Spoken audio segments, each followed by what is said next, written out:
do you want to be president? How many of you that were here in River State, if you had seen what I had done in River State, then you wouldn't ask that question because I changed the face of River State in education, in security.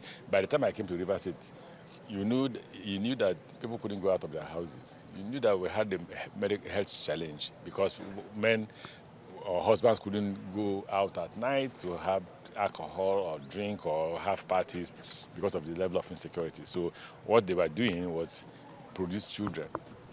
So when our health sector became a challenge, we needed to tap seriously to settle the insecurity so that people can go out. And in less than 6 months, Port Harcourt became free. So the insecurity challenge in Nigeria can be tackled. The problem is that as soon as Nigerian politicians get money, they forget that that's their responsibility. Now, we'll focus on that responsibility. When we came here, all of you who are from River State will agree with us that if we didn't attend to the economic challenges, probably the insecurity wouldn't have stopped. So we awarded contracts of primary schools, of health centers, of roads, electricity. By the time we finished, we had generated 750 megawatts of power, and Port Harcourt needed only 450 megawatts. One of the reasons the former president and I disagreed was the power issue. We had generated 750 megawatts and we needed to do the distribution. So we went to the president and said, look, we need to do the distribution of this power. And so because it wasn't our responsibility, we needed to have franchise from the federal government. So if you gave us the franchise, we would have done the distribution and Port Harcourt would have had regular power supply. At that time, Port Harcourt required 450 megawatts of power, and we had 715 megawatts of power. We did the power audit, and we arrived at that. See, governance is not just that a challenge. It's not. It is whether you're ready to govern or not. Most politicians don't want to govern.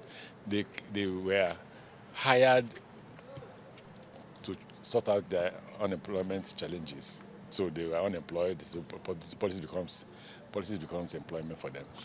So if we get elected, and that's the reason why I want to become the president. If we get elected, like I told the crowd in Kano yesterday, I said, a governor or president is like an engineer. Engineer finds solutions to engineering problems. So a governor is supposed to find solutions to both political, economic, and social problems of those who have elected him to govern. But we don't do it in Nigeria. Okay, work with the other person if he wins. And if you win, do you intend to work with him too? I've said, yeah, the answer is yes. But I said, if the process is not free and fair, I will question the process. Yeah, governance is not a challenge, but can Rotimi Amaechi actually govern Nigeria? A man who says governance is easy has either mastered it or has never truly been held accountable for where he fell short. The question isn't whether Rotimi Amaechi has a record. He does. The real question is whether that record is presidential material or a carefully curated highlight reel with the bloopers cut out. Let's be fair, and the facts demand it. Amaechi's governorship of Rivers State from 2007 to 2015 produced some genuinely verifiable results that set a bar many Nigerian governors have never reached. On education, the record is real. He took over payment of salaries for Rivers State primary and junior secondary school teachers who had previously been at the mercy of local government councils, rescuing thousands of teachers from a cycle of delayed pay, bribery, and exploitation. He provided free education, including books and uniforms, across 311 new primary schools and 5 model secondary schools. UNICEF named him Best Performing Governor in Education in 2012. And that is not a partisan endorsement. That is an international body putting its credibility on the line to validate his work.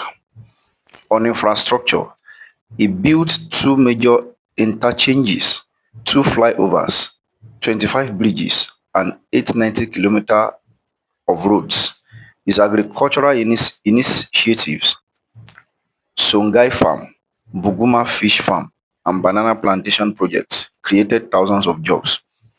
On electricity, supporters claim his administration delivered 715 megawatts of generation capacity, 7 transmission lines, 25 distribution stations, and 228 transformers aimed at providing round-the-clock power to Rivers State residents.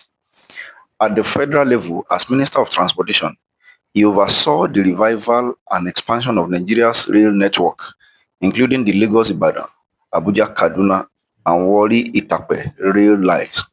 He also delivered the Lekki Deep Sea Port, generating over 11,000 direct jobs. These are not small things. These are the kinds of projects that move nations. But there is a case against Amaechi where the facts push back. The monorail, the monorail, a monument to unfinished business. This is the elephant in Port Harcourt's skyline, literally. In 2012, Amaechi's administration awarded a $400 million monorail project meant to improve transportation and decongest traffic in Port Harcourt. Construction began in 2013. A test run was conducted in 2014. And by the time Amaechi left office in 2015, nothing more had been heard of it. Today, the decrepit metal and concrete pillars on which the monorails should run and the three stations of his botched dream continue to embarrass the skyline of the River State capital. The abandoned structure has become a haven for homeless persons and criminals. The grasses and dirt taking over the monorail station. A man running for the presidency on infrastructure and governance. A man running for the presidency on infrastructure and governance credibility cannot escape this. A project that consumed billions of naira in public funds and was left as a shell is not a legacy, it is a liability. There is documented controversy over the actual cost of the monorail project, with Amaechi himself quoting widely different figures on different occasions, at one point claiming the award sum was $9.350 million. At another saying 74 million naira, generating sustained criticism and raising serious questions about financial transparency. His ministerial record also has blind spots. At the Ministry of Transportation, the rail achievements were real, but they were not the whole story. Critics noted that Amaechi essentially abandoned the maritime sector, focusing almost entirely on railways, while issues like port automation, the cabotage vessels finance fund, an intervention fund for indigenous ship owners, and persistent boat accidents from poor oversight remained unresolved throughout his tenure.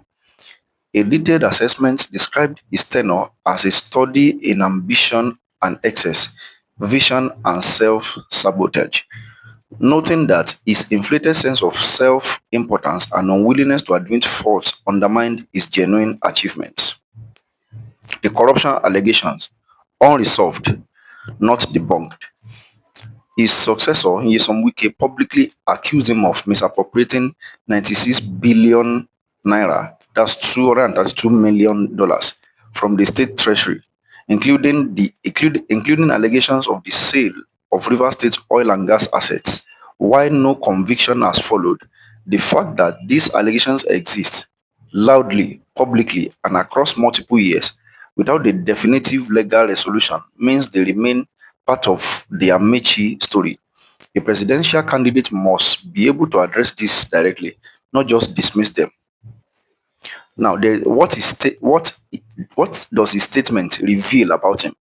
When Amaechi says governance is not a challenge, it is either you are ready to govern or not. That line is either the hallmark of supreme confidence or the blind spot of a man who has not fully reckoned with his own incomplete record. The greatest governors and presidents in history were not those who said governance was easy, they were those who acknowledged its complexity and showed they could navigate it anyway. His diagnosis of Nigeria's problem, that politicians get money and forget their responsibility, is accurate. It is also ironic because the monorail in Port Harcourt the unresolved financial questions, and the maritime sector abandoned during his ministerial watch raised the uncomfortable question: did the same forgetfulness touch his own tenure at moments? Rotimi Amaechi is one of Nigeria's most experienced politicians alive today. He has served as Speaker of the Rivers State House of Assembly, two-term governor, chairman of the Nigeria's Governors Forum, and Minister of Transportation. A resume few can match. He has formally entered the 2027 presidential race on the platform of the African Democratic Congress, positioning himself as an aspirant focused on performance, governance experience, and measurable results. But here's the conclusion. Amaechi has demonstrated that he can build things.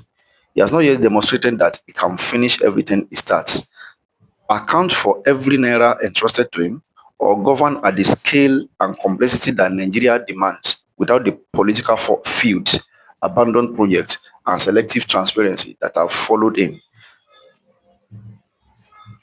A truly great president is not someone who says governance is easy. It is someone whose record makes the argument without him needing to argue with his own mouth. Thank you for listening. This is Raw Politics NG.